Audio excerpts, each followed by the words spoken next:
When you say get outside yourself, is that a step that you take or you're conscious of to separate the emotion and your physiological response from what you're actually trying to do on the job there? Yeah, for sure. And I think part of that skill set comes with me having to mentally toughen up just every morning to talk to strangers.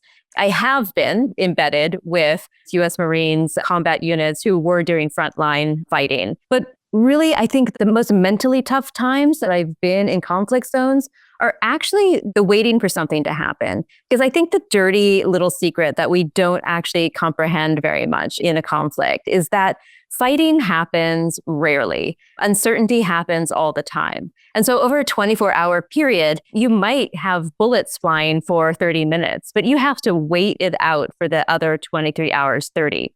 And if you were living in Baghdad, which is a beautiful town, right? It is one of the most ancient cities in the world, former center of human civilization. It's a place that's very urbane with coffee shops and nightclubs and universities and parks. It is a place where people commute into work and there's restaurants. But in a time in the mid-2000s, when terrorism was at its peak, when al-Qaeda in Iraq was terrorizing the nation and Shiite militias were terrorizing the citizens of Baghdad, you could walk out of the door every day not knowing whether you would see your husband again or see your children again because of the random violence that was happening due to terrorism.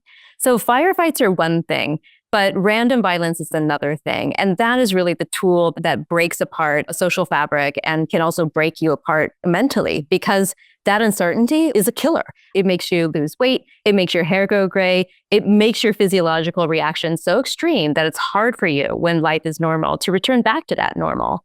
And I have friends in Baghdad who lost their parents and lost their loved ones, and they never returned home one day from work.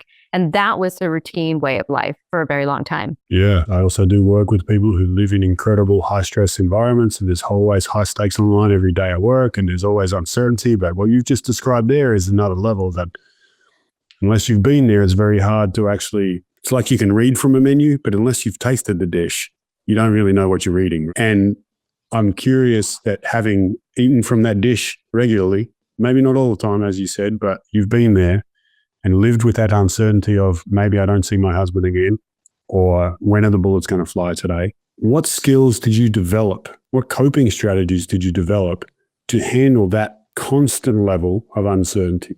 Not the like extreme, oh my God, we could die right now, as you said, but the 3 on the threat scale, but it's always a 3. Yeah, I think you learn how to be decisive. You stop equivocating. You say, there's threat outside, just a very simple sort of day in my life. Let's say we're in the mid-2000s in Baghdad, and it is this level of threat where random violence is happening, and you're probably not going to be targeted as a person, but you might end up at the wrong place at the wrong time, and a bomb goes off and you die. So you have to make a decision. I've got work to do. I've got to go outside. I've got 3 people I need to interview. And you get the best intelligence possible. Is that intersection clear? Is there some high value target or a VIP who lives next to the place that you're going to go in order to do your interview? You say, how important is that interview? What's the actual risk and reward factor every day? Should I go out to dinner tonight or not? And you learn to live with your decisions, right? You learn to say, I can't be scared. The risk is there and I've got to live. And so you start to create a pattern of decision-making, I think, that helps back in normal life in America, right? You can be paralyzed by your choices. You can be paralyzed by fear. And sometimes you just have to say, I can only do so much, and I'm gonna live my life today. And tomorrow I'll take a step back, but I think that for now, the risk is worthwhile for what I need to accomplish.